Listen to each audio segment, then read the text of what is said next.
Could you use more design clients? Today, I share how the 5 T's of word-of-mouth marketing can help that happen.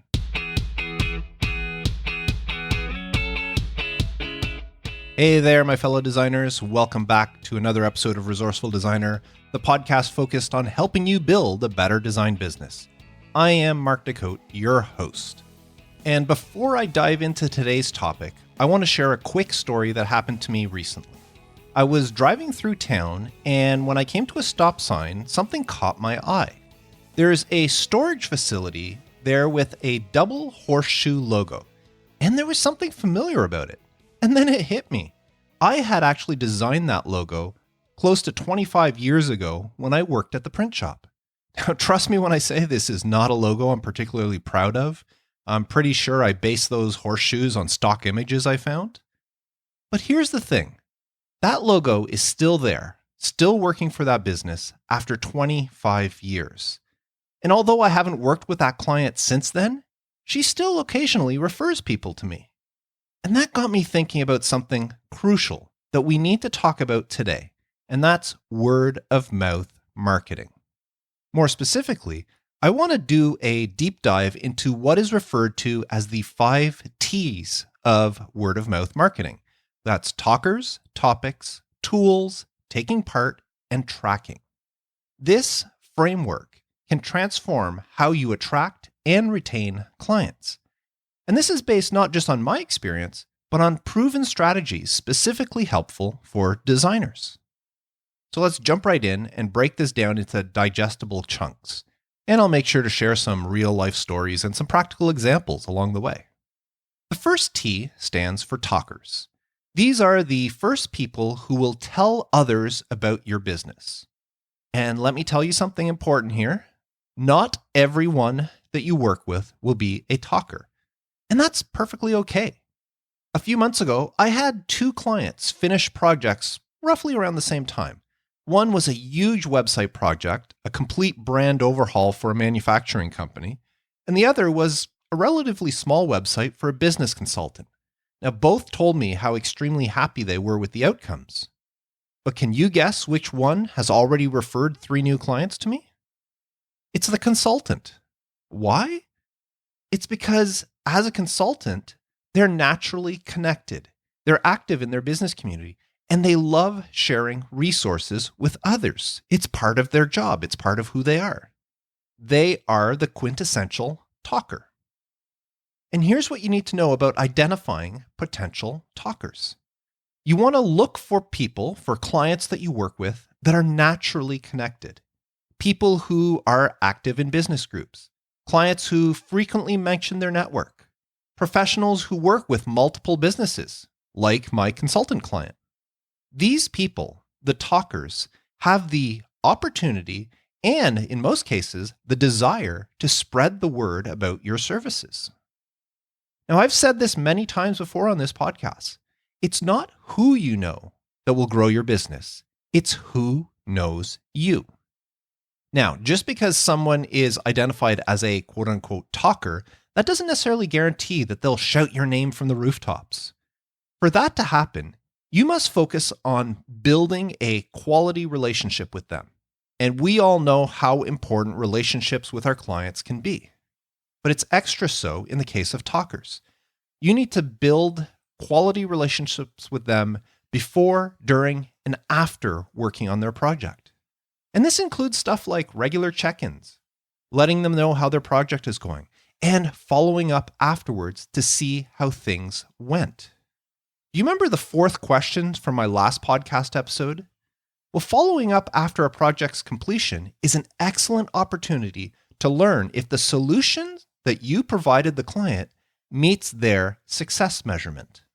And by reaching out to them, following up after the project is done, it keeps you front of mind and makes it easier for them to refer you. Now, when possible, try to add personal touches to a project so that you can stand out. A recent client of mine provided me with a photo of themselves for their About page. Now, it was a really good capture of them, but it was very obvious that it was not a professional photo. So I took it upon myself to kind of spruce it up a little bit. I adjusted the contrast and some levels to enhance the colors and the overall look. and I performed some minor touch-ups, and I also changed the background to a more professional setting that suited his business. And when I was done touching up the image, as I was adding it to the website, I sent a copy of it to my client with a quick note just saying, I updated the photo or I touched up your photo for the website. Here, I thought you may want a copy in case you want to update your social media profile images. Now, that's not something the client asked for, but doing small, unexpected things like this shows a genuine interest in their success. And that is something the client will remember. Another thing you can do with talkers is make it worth their while to mention you to their peers. You could consider a referral program as a way to incentivize people to share your services with others.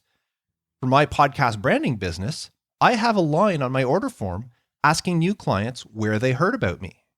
And I send 10% of the sale to the person who referred the customer as a thank you. And you better believe me that the next time the opportunity arises, that person will mention my name again. If you're introducing a new service, consider notifying your existing customers first, maybe offering them a discount to try it. Even if they don't take you up on it, the fact that you notified them first will make them feel special. And if you make them feel special, they're more likely to share your name.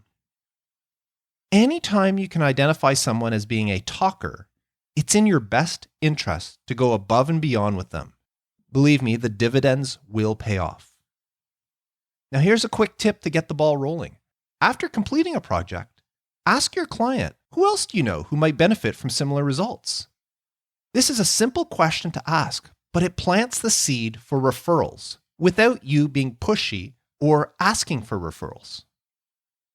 Now, the second T that I want to talk about is topics. What will people actually say when they talk about you? Now, this is crucial, and it's where many designers miss the mark. Back in episode 243 of the podcast, Learning to Let Go, I shared a story about a young boy with his hand stuck in an antique vase while visiting his grandparents' house. The boy remained stuck until his incentives changed. Now, that story resonated with so many listeners because it touched on something we all deal with: trust and letting go. Well, the same principle applies to your design business. You can't dictate what a client tells others about you, but you can sway the narrative by providing something specific to remember and share about you. Maybe it's the specific results your solution provided to the client. Perhaps the new website you built increased their online bookings by 50%. Or the new brand helped them land 3 major clients. Or maybe they saw immediate improvement in their social media engagement. If your work provided specific results, clients are more likely to share your name because of it. Perhaps the way you operate is a good topic. Your approach to project management may be unique and worth talking about, or how you handle revisions, or maybe your research and your strategy phase. Anything that helps you stand out and that the clients appreciate can become a topic that they will discuss with others. Some topics that people may share include personal touch points. Do you have a response time guarantee? Clients do appreciate being kept informed and knowing when to expect updates from you. Many designers will send every Friday, I'll send you an update. The clients appreciate that. It's something they'll talk about. Maybe it's your communication style. Is there something unique that you do that may stand out to a client? Or maybe it's your problem-solving approach. Perhaps asking the 4 questions that I shared in last episode will make a strong impression on the client, encouraging them to share their experience with others. Regardless of what it is, you need to provide clients with something that they'll want to share. Otherwise, there's no reason for them to mention you to others. Now, here's something that I do. Whenever I finish a project, I ask my client what they found most valuable about working with me. In most forms, I just ask them for a testimonial, and their answer tells me what topics are most likely to come up when they recommend me to others. It's a great way to know. Now, the third T is tools. These are the practical elements that make it easy for people to spread the word about your services. Think of tools as the removing friction from the referral process. Let me share something that happened recently. An old client needed to refer me to their colleague but they couldn't remember my website address. The only thing they could remember was that my first name was Mark and that I designed their site. Luckily, because I include a very subtle designed by credit in the footer of every website I create, they just pulled up their own website, found my contact information through the link at the bottom of theirs, and passed that information along. That's a tool working precisely as intended. Very simple, but effective. Here are some essential tools that every designer should have. Digital tools. You should have a polished portfolio, something on your website that showcases your work. You should offer easy-to-share case studies. Nothing promotes you better than showing how you improved a client's situation. It makes people wonder what you can do for them. You should definitely have a designed email signature. They are so easy to create these days. Something that looks professional and can include a message enticing people to hire you. It helps if you have a social media presence with stuff that's shareable. Make sure that the content you put out there is stuff that people want to share with others. It helps establish you as a credible source and makes you more reliable. And make sure if you have a contact form or an order form, ask how they found you. It's a single line, but it can prove so valuable gathering that information. So those are some digital tools that you may want. Now, physical tools. I know that this is 2025, but I still believe that having a professional business card is essential to do business, especially if you're out and about networking. Yes, you can tap your phones and share contact information, but then it just gets lost amongst the contact list. If you hand somebody a business card, it's physical. They keep it in their pocket. They may pull it out later. They may throw it in a drawer, but they'll remember if they think of something in the future. Oh, I really need that person. Oh, wait a minute. I have a business card of theirs. Let me go find it. It's a lot easier to find a business card than it is to go through your contacts and say, who was that person again? Another physical tool could be leave behind pieces. If you go to some sort of network event, create a little rack card or postcard that you can leave behind. When I went to my last podcast conference, I created postcards that listed my services and offered a little discount code for anybody from the conference who wanted to place an order with me. And I quickly made up the cost of creating those cards with several orders that came in from people who found the cards lying around the conference. And don't dismiss sending out some sort of branded thank you cards, and in them asking for referrals. You can even include business cards. Send a thank you note saying, thank you very much for your project. If you know somebody else that can use my services, here's some cards. Please hand them out. Physical tools still have a very important role to play in today's digital age. And then there's process tools that can help you. If you do have a referral program, create a page on your website with clear details on what they need to do and how they collect and the whole bit. The people I have affiliates for podcast branding know that I pay out once per year. In December, I will send payment for the entire year. And some of them really appreciate getting that large sum of money deposited into their account. You can also create simple, just email templates for yourself that you can use for introductions. You can create a template for once a project's done, sending it out to clients, asking them for referrals. You can have a template ready to send out when somebody that has been referred to you reaches out. You can either send the thank you referral or a thank you email to the person who referred them, or create a template for somebody who just reached out to you with a special message for thanking them for reaching out.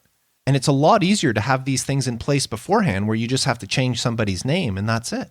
You can use a tool like Text Expander for this, or in my case, I use one called Typinator for the Mac. A few keystrokes and my entire email template is there ready for me to use. Saves so much time. At the end of a project, when you're handing stuff over, you can always include a special one-page PDF that you've designed just encouraging referrals from your client. And of course, have some sort of follow-up system to stay in touch with clients.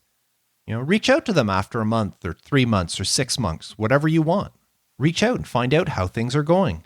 The more you keep yourself in their mind, the better the chances of them referring you. Now, here's another quick tip. In episode 166, which was part 7 of my client onboarding series, great series, by the way, if you haven't listened to it, I discussed the goodbye packet, which is a document you should provide to your clients upon project completion. Well, at the same time, you can create a simple, let's call it a share packet for every completed project. And a share packet includes a one-page case study that outlines the project brief and the solution you provided. So nothing complicated, just Here's the brief that was given to me. Here's what we decided we were going to do. And here's the solution I provided. You may want to include a few social media ready images. If it's the logo, you can put like a brand new logo type thing, create a social media post for it. If it's a website, you can show a screenshot of the website, whatever. Just create some social media ready images that the client can readily share without having to worry about doing stuff themselves. You can also suggest the text for sharing. You can write something out. I just had this great website designed by, enter your name, and I absolutely love it. And let the client just copy and paste it into their social media and share it. And be sure to include your contact details here so that the client, when they do share, they have the information to share so people can get back to you. Because the easier you make it for your clients to share, the higher their chances of doing so. Now, before I continue with the last 2 T's, let me remind you about the Resourceful Designer community. If you're enjoying this content and you want to connect with other designers who get it, who understand what it's like to run a design business, head on over to resourcefuldesigner.com/community. We have some amazing discussions there, and I'd love to have you join us. So now, the 4th T is taking part. And this is about being actively involved in conversations where your potential clients and referral sources gather. Because not every referral needs to come from a past client. In fact, I have one person, her name is Jamie, and she has referred numerous clients my way. And yet, I've never worked with Jamie. I met her once at a podcasting conference, and I must have made enough of an impression that she has shared my name whenever she hears of someone in the need of my podcast branding services. And again, my referral program helps in that. Now, let me tell you something else that transformed my business, and that was joining my local Chamber of Commerce. Now, I know what you may be thinking, Mark, isn't that old school? Maybe it is, but it works. According to research, in 2025, 63% of consumers are still more likely to purchase from chamber members, and 57% view these businesses as more trustworthy. If you are a member of your Chamber of Commerce, you must be legit, and they will trust you more because of it. Now, your local Chamber of Commerce is just one of many avenues to grow your brand and to get the word out about your services. But it's not just about joining these things. It's about showing up and participating. Remember, it's not who you know, it's who knows you. And just being a member doesn't let people know who you are. So here's how to effectively take part. Choose your venues. There are numerous professional associations that you can join that can help spread the word about your business. Mike, who's a member of the Resourceful Designer community, he's consistently getting referrals from his BNI group. Keith, another community member, he's associated with an organization called 1 Million Cups, which has helped him out tremendously. Now, these two are national organizations, and there's many more to choose from. Just look up networking organizations in your area. But there could also be many local business groups that you can join. Just contact your local municipality to inquire about business-related groups in your area. I'm sure there's at least one to join. Now, you can also join industry-specific online forums. This is especially helpful if your design business targets a specific niche. I'm part of several communities in the podcast space because that's what my business targets. So I want to be where my potential clients are. And you may also want to look for informal networking events to attend. Our local Chamber of Commerce hosts 2 such events. Once a month, they host a pub night where it's just an informal gathering of entrepreneurs. And it lasts about an hour or so, and it happens right after work, usually around 5 to 6 or 5 to 7.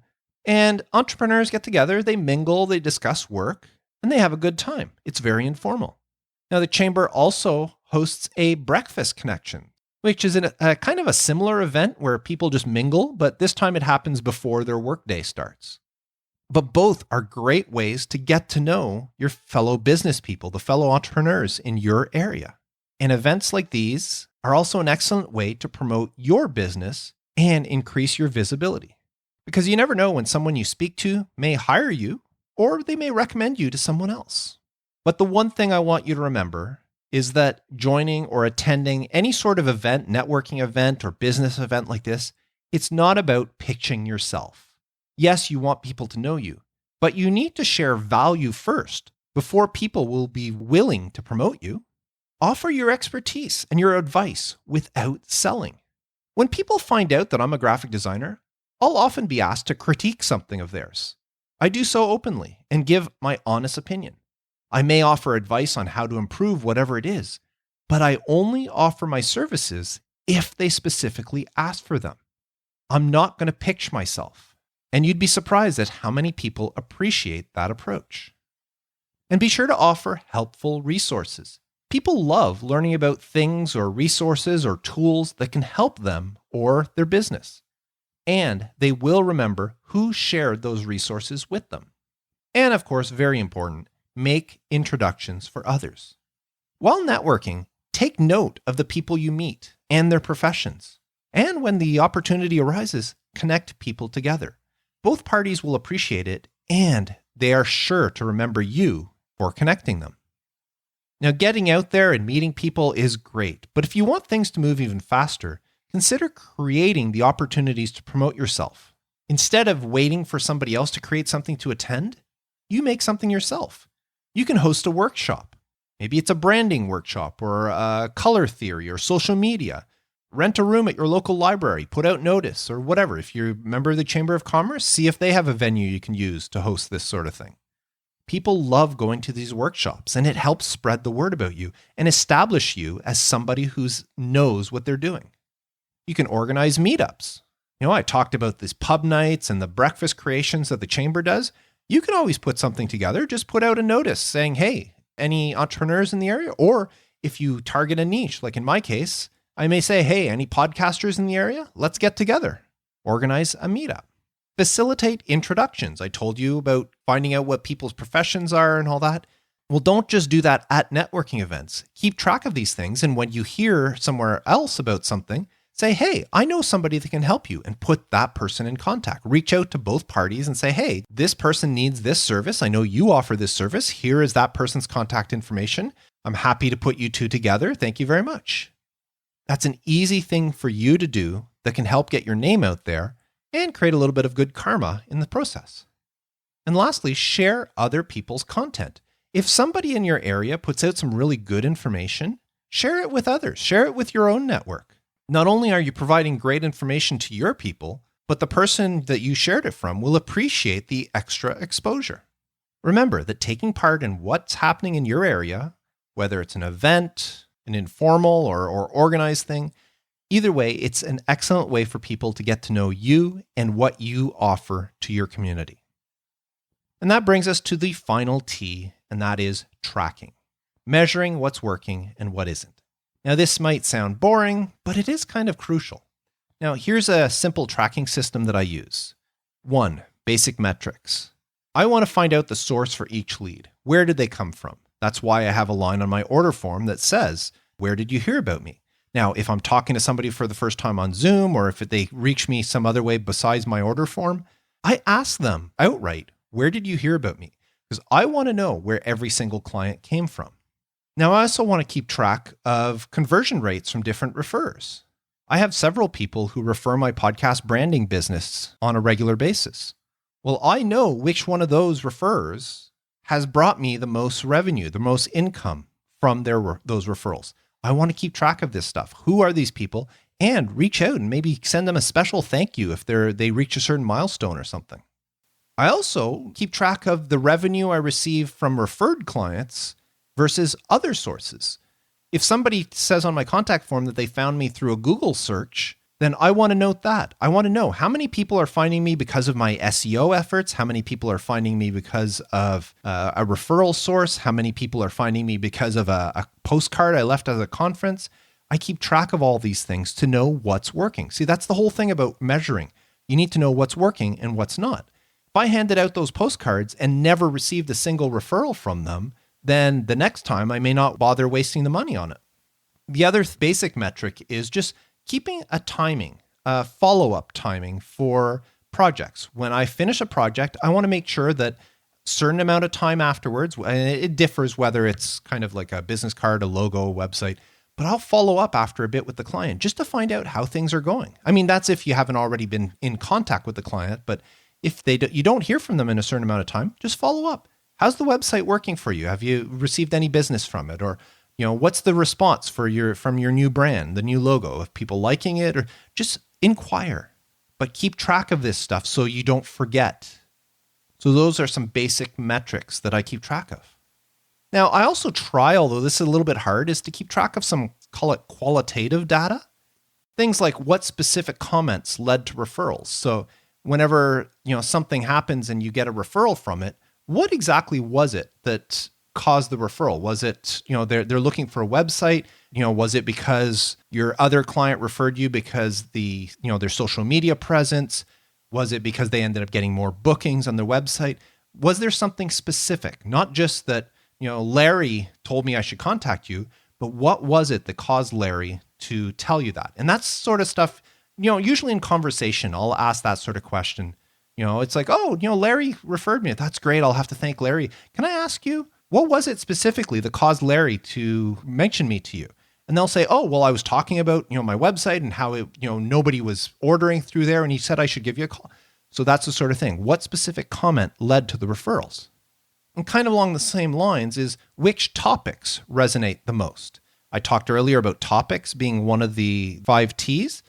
If various ones, which ones resonate the most with people? The other thing I keep track of as qualitative data is what are the common questions? So if somebody say like Larry referred me, but before I place an order, here's a question. What sort of common questions? Are there recurring questions? And is that something that should be addressed? The other thing is just plain old feedback from successful projects. Whether a client emails me saying, great job, we absolutely love it, or all that, I keep track of all of this stuff. I ask for testimonials. If they give me a testimonial, whether I use it on the website or not, I've got an area where I keep all testimonials that I ask for clients. And who knows, in the future, I may need something, but any sort of feedback is great to have. Okay, I know I've shared a lot of information with you so far, and now it's time to kind of put it all together. So I created a simple 30-day plan that I'm just going to go over with you here. This is to help you start, it's kind of a short action plan to start generating more word of mouth in, say, the next month. You can try something like this. In week 1, identify 5 likely talkers from your client list, current or past clients, and send them a personal note asking if they would be comfortable making referrals. That's it. Add a "how did you hear about us" to your contact form or any questionnaire that you have. That's week 1.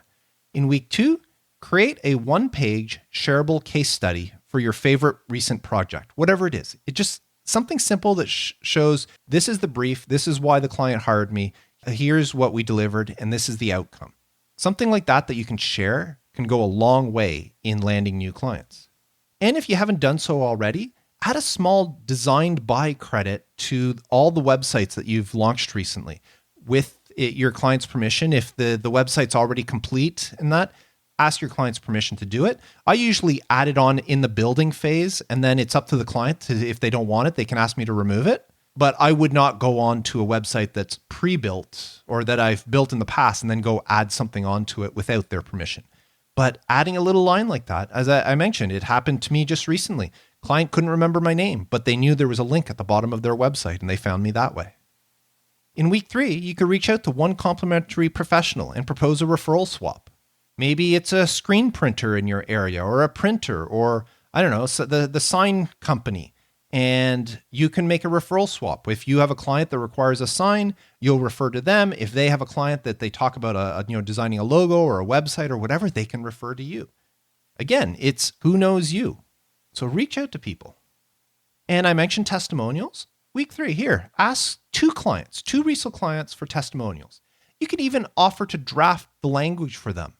What I mean by that is, can you write a testimonial on how your website is performing or stuff like that? Or you can even write out, I've done this before to somebody, I've written out a testimonial saying, we recently had our website designed by Mark Des Cotes and this is, and I send it and I said, is this okay? Is there anything you would like edited? And you know what? It may sound a little cheesy, but clients actually appreciate that. They'll say, yeah, that's perfect. You can put my name on that. And they don't have to take the time to come up with something and worry that it's too long, too short. If you provide them the write-up, like kind of a first draft of it, they'll appreciate you so much for it. I've done that numerous times and it's worked wonderfully. And then in week 4, what you can do is reach out to anybody who has referred work to you in the past 3 months, 6 months, year, and send them a thank you note. It can go a long way in making them remember you. Now, that's just kind of a quick, I just threw this together, a 4-week plan. But if you're looking for something more comprehensive for planning and implementing all of this, I did create a 90-day word-of-mouth checklist that you can get completely free. You can download it at resourcefuldesigner.com/word-of-mouth. No spaces, just word of mouth, all one word. You can download this checklist and go through and implement this whole word of mouth strategy to help grow your business. Now, before I sign off, I want to address some of the common challenges or obstacles that come with this. A lot of people may think, well, I feel uncomfortable asking for referrals. Well, it doesn't have to be uncomfortable. In fact, you can actually script it out. Write it out beforehand and use the same script over and over. Maybe something like, "Hi, I'm building my business through referrals from satisfied clients like yourself. Would you feel comfortable recommending me if you know someone who needs design work?" It's as simple as that. It doesn't have to be complicated. Now, some people may think, well, I really don't have time for networking. Well, my answer to that is start small. One event per month or every other month, or maybe even a 15-minute daily for online engagement. Just keep it small at first and build up. You don't have to commit to a weekly 1-hour meeting right away. Start small and build up. Now, another complaint may be that you're not getting results fast enough. And what I have to say about that is remember that this is a long game. Remember I talked about that client I designed with the horseshoe logos? I designed that over 25 years ago, and yet I still get referrals from her. Not a lot. It may be a referral every other year or every few years, but she still remembers me and she still shares my name. This is a long game. So track everything and look for patterns, stuff that happens over 3 to 6 months maybe, or maybe even a year, and just try to figure out what's working and what's not and work on more of what's working. So there you have it. Those are the 5 T's of word-of-mouth marketing: the talkers, topics, tools, taking part, and tracking. Remember, I've said this before, I'm saying it again, word-of-mouth marketing isn't something that happens overnight. It's about consistently delivering great work and building genuine relationships over time. It's a long game. But when it starts working, it's the most powerful marketing tool you'll ever have. Ask any successful designer out there, and they will tell you the word-of-mouth marketing is where most of their clients come from. And if you're just starting out, focus on 1 T at a time. Maybe begin by identifying potential talkers among your clients and giving them the tools to share your work easily.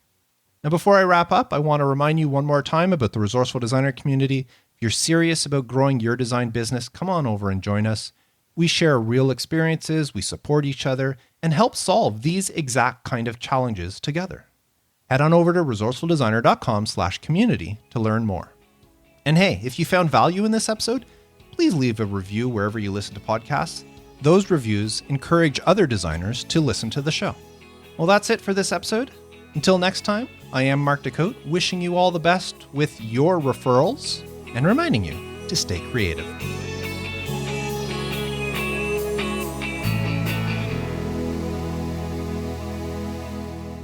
And here's yet another Resourceful Designer outro recorded by Wayne Henderson from MediaVoiceovers.com.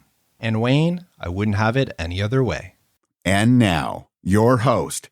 He's my favorite client to do voiceovers for. I'm still going to charge you for this, Mark, no matter what you have me read. Mark Des Cotes.